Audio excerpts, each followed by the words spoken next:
I'd like to ask Kelly and Kevin to come on down here. We have the honor and privilege to hear from the National Council of Teachers of Mathematics and the International Technology and Engineering Educators Association. And one of the things that I have to say about these two amazing organizations is that they have done so much to really look at integration, draw those connections, have those types of conversations there. And it's just an honor and privilege to have them here with us today to share their insights and the great resources. And one thing I will say to you, if you're looking for resources, these folks have it. If you're looking for expertise, these folks have it. So I'm going to go ahead and turn it over to you. Thank you so much. All right, well, thank you, Kelly. Thank you, Sal. Thank you, everyone who is here. This was one of my favorite conferences last summer, and I'm really excited to get to be here again at this awesome venue. Okay, so as Kelly said, Kevin and I are here just to share a little bit about our two professional associations' approaches to and perspectives on integrative STEM, the types of things we're doing to support integrative STEM education. And then we're going to have a hands-on activity that will have you all reflect on some of what you heard and some of your own experiences. And then at the end, Kevin and I will kind of come back up to the front and synthesize and share some of what we heard during the activity.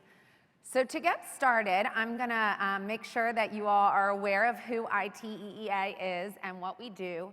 Here on the screen, you can see our vision and mission. And you're actually going to see that word, integrative STEM, right front and center in our vision statement. It really is so mission critical to ITEEA that we are supporting and providing resources for teachers to really bring and connect the STEM disciplines in the classroom. And we really do strive to be the foremost professional organization that is leading education in technology and engineering and also integrative STEM. And in doing so, we hope to achieve our mission to advance technological and engineering capabilities for all. To support and help us achieve that vision and mission, we have 6 strategic goals that you can see here.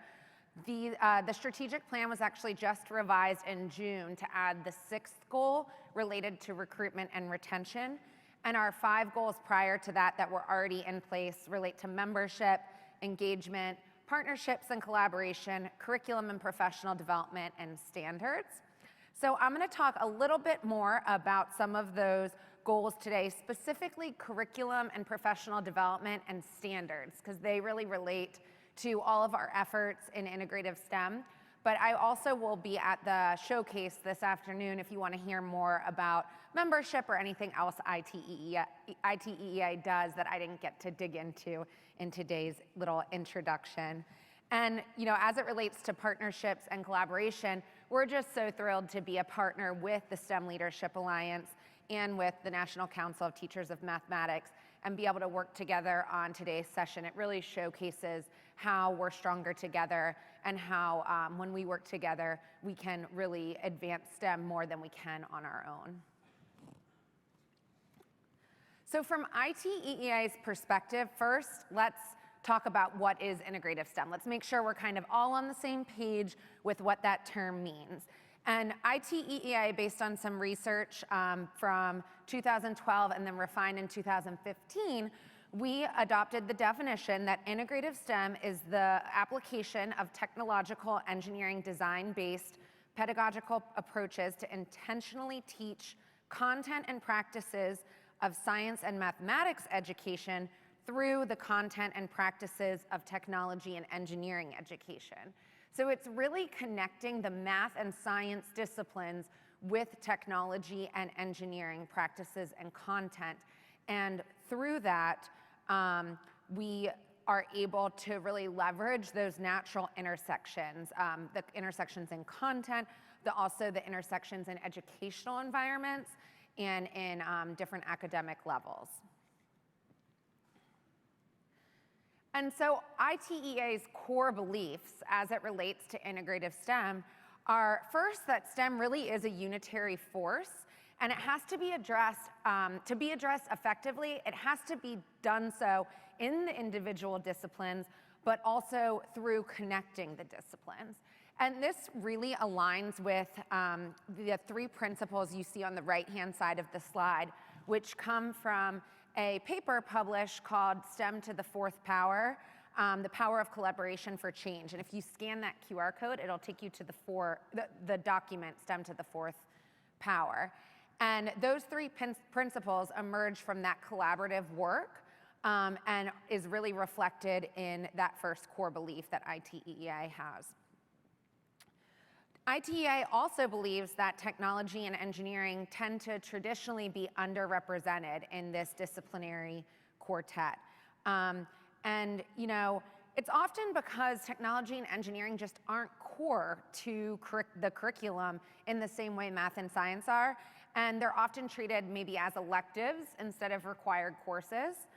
And so that can be a challenge, but it also presents a real opportunity. And it's part of the reason ITEEA is so committed to integrative STEM is because we really do need to leverage the other disciplines to help all students master and get more comfortable with technology and engineering, because they might not have the luxury of taking a course that's focused solely in engineering or solely in technology.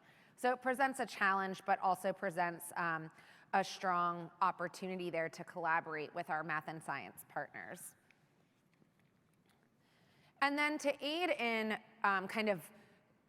addressing our core beliefs or being in line with our core beliefs, the first 2, we actually published the Standards for Technological and Engineering Literacy to aid all educators, not just technology and engineering educators, but anyone who identifies as a STEM educator, to really help their students acquire the necessary knowledge, the necessary content and practices, depending on the context they're in. And it was a great step in the right direction towards implementing integrative STEM at scale, because it gave really a roadmap to these teachers on how to do it. So before I hand it over to Kevin, I just want to share a little more about STEL, our Standards for Technological and Engineering Literacy. And I also have executive summaries of it that you can pick up at the table this afternoon. You can download a PDF on the QR code here. But they were developed and published in the summer 2020, great timing, right? Just after COVID hit, providing a roadmap to educators to achieve technological and engineering literacy as defined here. So we define technology as the modification of the natural environment to satisfy human needs and wants. And we design engineering as really using scientific principles and mathematical reasoning to optimize those technologies. And then you can see below that what we define technological and engineering literacy as based on those 2 definitions. And so even if students aren't going to pursue STEM careers, though of course we hope many of them do, there's a huge need for many of them to do so, they will all benefit from the ability to understand, use, create, and assess the human design environment that really is a product of technology and engineering activity. And to complement these standards, ITEEA has also published crosswalks that connect STEL benchmarks to some of the other really commonly adopted standards like NGSS and Common Core. And that helps to demonstrate, in addition, the cross-disciplinary nature and how you might be able to bring some of the STEL content into a math or science classroom, or even English language arts. So in terms of how STEL is structured, we have 8 core standards. The standards define really what students should know and be able to do to be technology and engineering literate. The practices are those personal qualities and attributes that all students have to develop, and those are shown in this middle circle in red. The standards are in gold. I know it's a little hard to see, but like I said, I'll have copies that you can take home with you at the table. And then the contexts are the settings where the standards and practices are often taught. So they could be like a name of a course, but it could also be robotics, and maybe there's a robotics club at your school, and it allows you to see how you could achieve those standards and practices within the context of a robotics class or a robotics club. Our goal is for students to master all 8 practices and all 8 standards, but not necessarily be exposed to all 8 contexts. And it really allows the educator to find those contexts that are most relevant to you, whether it's the courses you teach or the environment you live in. In more rural environments, we see the agriculture context being more common sometimes, and in more urban settings, we might see some of the other contexts related to the built environment or similar be more relevant. So it allows a little more kind of customization in terms of how you teach the standards and practices. And just to close this out, we also do offer a standards-based curriculum, Engineering by Design, that was built off of STEL and again is aligned as well to NGSS and Common Core. If a student were to complete the curriculum successfully, they would develop broad technological and engineering literacy. So we consider this kind of one solution for how you could teach integrative STEM. It's not the only one, but it is available to teachers and to schools and to districts to aid in that kind of integrative STEM implementation in the classroom. And of course, because we know in order to use curriculum effectively, teachers need professional learning. We offer lots of professional learning to support our teachers that are using EBD in doing so successfully. So with that, just in closing, as you can see, ITEEA really does embrace and walk the talk when it comes to integrative STEM. Integrative STEM is the foundation of so many of the different programs we've developed and the services we offer. And we know integrative STEM is the solution to preparing the next generation of well-rounded, career-ready thinkers and doers. And that's why we want to support our teachers in teaching their students in that way. So with that, I'll hand it over to Kevin.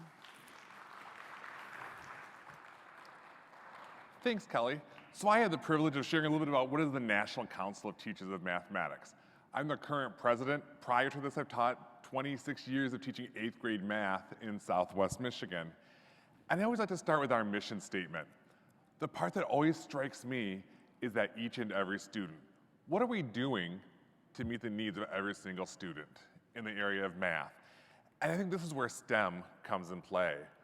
For so many students, mathematics is that dreaded subject. That sort of like, I'm not good at math. I hate math. And they come to middle school, they come to high school, they come to upper elementary saying they can't do. It's through some STEM projects that we help reach every single student. So how do we do this? Part of our job, part of our role as the National Council of Teachers of Mathematics, we're the world's largest professional organization devoted to primarily pre-K to 12, mostly individual memberships, teachers from throughout the United States, Canada, and even throughout the world. Part of it's advocacy, so we regularly go to DC on Capitol Hill and do some visits there to continue to push for education. Part of it is through some conferences. So if you're bored in October, come join me in Washington, DC. It'll be a wonderful time to be there. We also have a regional conference in Seattle. It's things like putting some position statements. And what do we know good, high-quality mathematics education should look like? It's through a journal for our members. And I've got copies of prior journals at our table. You are welcome to take those. I do not want to take those back to Michigan with me, so I'd be delighted if you would take a copy of our journal and see what is it all about. And we have an online platform where our members can get additional support. A whole variety of different tasks and lessons to really look at how do we better teach mathematics to every single student. But when I think about why STEM and why math and STEM, too often I think M is that silent M. That so many times when we think about STEM, it's really a stuh. And maybe we throw a little M at the very, very end. At least that's the way it is in my district. In my district, we have a wonderful STEM committee of 12 science teachers, 0 math teachers, 0 technology, 0. It's really become a name for science 2.0. Let's call it a STEM, and all of a sudden we can get some extra funding for wherever. But it's STEM.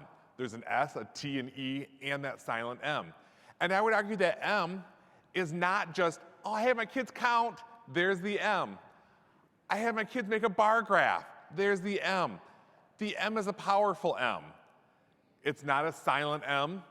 It's not an invisible M. It's not a really lowercase m at the end. It's got to be an integral part.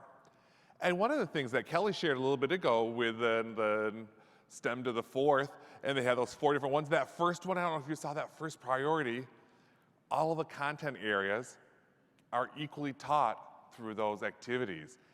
And we know that's a challenge, especially when we start looking at middle school and high school. Because in middle school and high school, we live in our little isolated bubbles. You're a science teacher, you're a math teacher, you're a social studies teacher. In elementary, it's not as tough of a sell because you're a teacher of 3rd graders, you're a teacher of 5th graders, and you teach the kids. But all of a sudden it switches to this really heavy focus on content. And we've got to continue to look at what can we do to make the M in STEM be a viable thing and not just the, oh, we had our kids count. We had our kids make a bar graph. There's so much data collection that happens.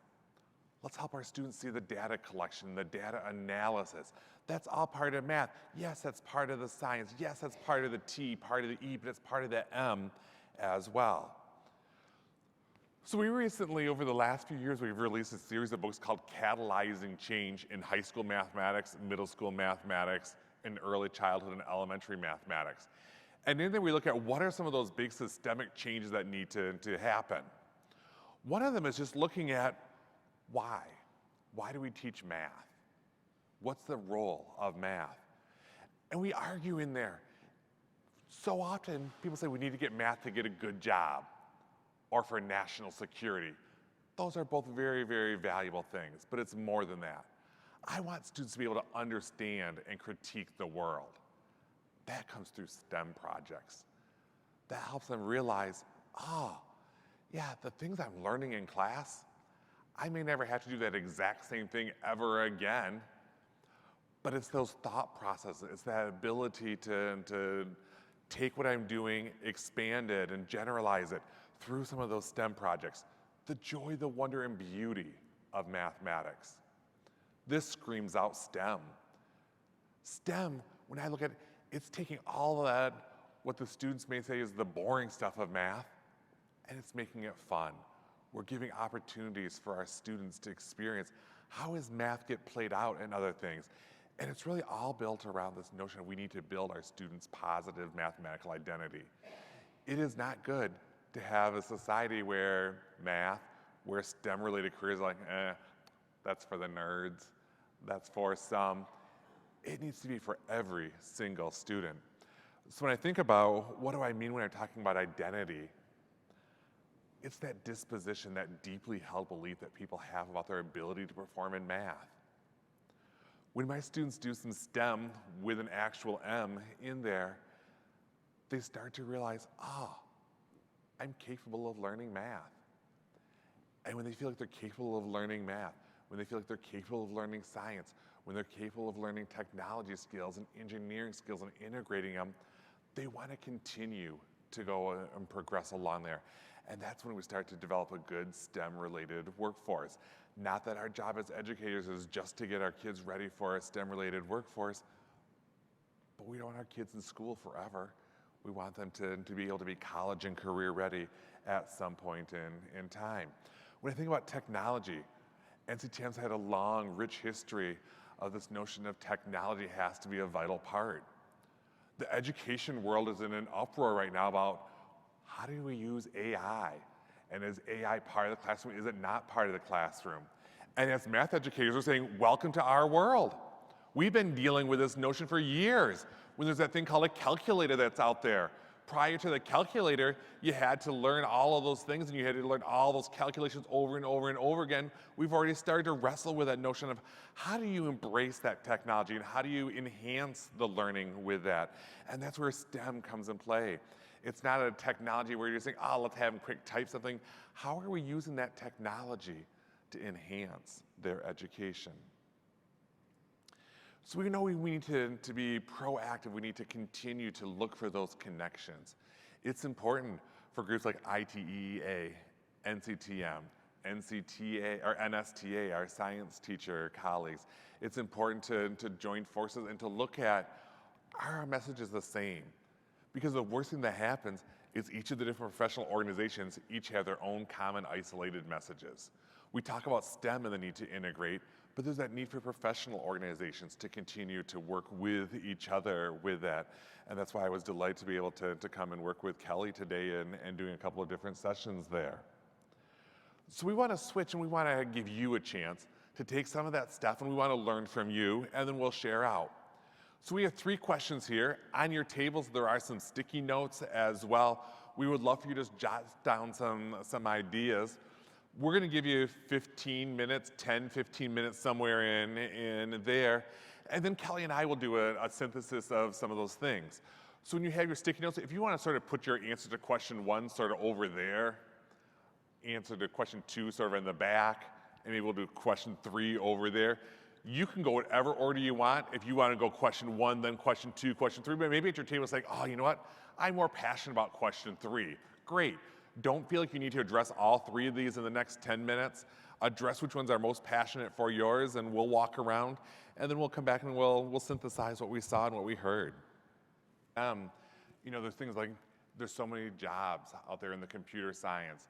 There's this ever-evolving role of data science. And what a great way that we can start to get our students exposed to some of those, what might you do later on? And you know, it's often we hear whatever % of the jobs of our students aren't even in existence now. What a great opportunity through STEM projects to get them thinking critically, looking at, we're not all just these little silos. And in education, we teach too much in these silos and don't have some of that more integrative nature. And it's through that crossing the disciplines that students start to be able to do that. You know, I was just talking with somebody that sometimes kids don't like to have to measure things, and you know, you teach it in 2nd grade, 3rd grade, or whatever in math, but they don't fully understand it. It's not until they start to see why it's so important to measure that they start to be able to grasp what's going on. Kelly, was there anything else you want to add from group 1 that you noticed? Yeah, related to the career readiness, it made me think about how many people have the title as a job, mathematician or scientist. I mean, most of our students are going to do jobs that are integrating the subject. So if we can get them doing that earlier and can expose these students to all that potential, I think that is going to have a really positive impact on them when they then are entering the workforce or thinking about college or what career readiness looks like for them. And then there was a really interesting one. Someone said, think of integrative STEM as a foreign language, and that it really is like a new craft. It's something that we have to kind of develop and build from the ground up. So I thought that was really interesting. And the last one that I liked was, or the last aha, I guess, for me was, we need to look at building these skills like developing critical thinkers, developing lifelong learners.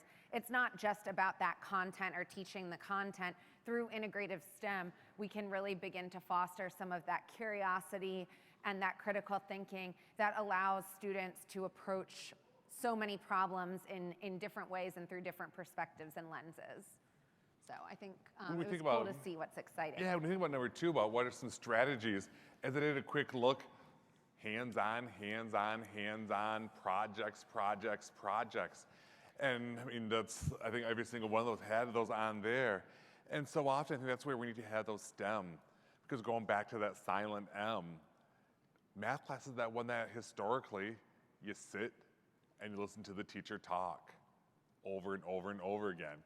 They get to science class and they're so enthusiastic to be there because it's hands-on. You get to touch things and do things. And the same thing with other things. So the more we can get these STEM and really integrate it and get it to be the full STEM, that we get our students that much more engaged and we get some good identity going on. Yeah, another one that was really interesting is bringing in current news topics from around the world. I loved that. The submarine implosion was one of the ones that someone noted. But that's a real opportunity because, again, in the real world, we aren't operating in these science, technology, engineering, and math silos. Like, that's just not how people are doing careers and how, or are kind of living out their careers, or how the natural world and human world are intertwined. They're not happening in these silos. And so by bringing in some of these kind of current news stories or challenges that we're facing, things like climate change, global warming, things like the implosion, we can start to think about what's the science piece of that, what's the math piece of that, what's the engineering piece. How do we, when we think about ITEEA's definition of engineering, it's optimizing the technology. So what could we do, how do we do things different so that disasters like that don't happen again, right? And so that's just a way to bring real world concepts and context into the classroom. So I really loved that one. And when we looked at number 3 and had a quick conversation, I think there were 2 different themes that came up. One of the themes, there's this 4-letter word in education, time. Where do we find the time to do all of this? And I had the fortune of just walking past the table as they were talking about it. In the elementary grades, maybe it's the literature that you're reading to the students. And we know that in elementary, one of the heavy areas has to be all that children's literature and developing readers. But maybe it's choosing ones that you can stop midway through the story and say, all right, where are some problem-solving skills with this? What might you do with it? They also had a fantastic conversation about, sometimes when we replace that word integrated with thematic, all of a sudden it starts to make sense. And however many years ago, we used to be all about thematic units. And in many respects, STEM is a build-off from those thematic units, and we're taking that same idea there, and that word integrated sometimes just gets to be a scary thing. And then Kelly, you want to talk about the second theme that we there's heard? another theme related to professional learning and really capability. And so, how do we help teachers do this? How do we provide them, provide curriculum that any educator can use that might be kind of outside their core discipline or outside what they're most comfortable with, and get comfortable with it? So professional learning definitely rose to the top of this kind of barrier question. And I'm also seeing collaboration and building coherence K through 12. So collaboration across the disciplines, right? Across the science, technology, engineering, and math disciplines. But also so that's more, I guess, horizontal collaboration, but also the vertical collaboration. So early exposure at the elementary levels, the elementary teachers working, so that they're preparing students that are ready for what their experiences are going to be in middle school, and the same with high school. And I was lucky to chat with a table over there who we had a math and science teacher from middle school, and then one of the high school teachers here. And how cool is that? I mean, what an example of starting to tackle this challenge of collaboration just by having those 3 people in the room working together, talking through some of these challenges. So of course, it goes back to the time challenge of how do you find the time to do that and to prioritize that collaboration. But I think if we can start to look for ways and opportunities to do that, it's obviously one of the barriers and something that can point towards successful integrative STEM. So thank you very much for your conversations. We're looking forward into a breakout session, and we can continue those conversations. Kelly and I will both be out at tables as well, and we can have those conversations there as well to keep going with these conversations. Oh. Yeah, so we'll talk about this more at the breakout session, but it was really good to get all of your perspectives. So thanks for weighing in on these questions with us. And go back to that. Sorry about that. And we hope to see you at the next session. All right. Well, of course, we have awards here to give out just for their recognition, for their efforts and their contribution, just not even as representing their organizations, but also in terms of their individual passion that they have. So Kelly, this is for you. Thank you. Kevin, this is for you. And then I have one for Steve, and I'm going to mail Steve his. But this one I thought you could for David. I will bring it. Okay. So I just want to thank both of you for a great presentation there. So thank you so much. All right. Thank you. Oh wait, we got to do a picture. Oh, yeah, picture. You guys get in the middle. We'll get Okay.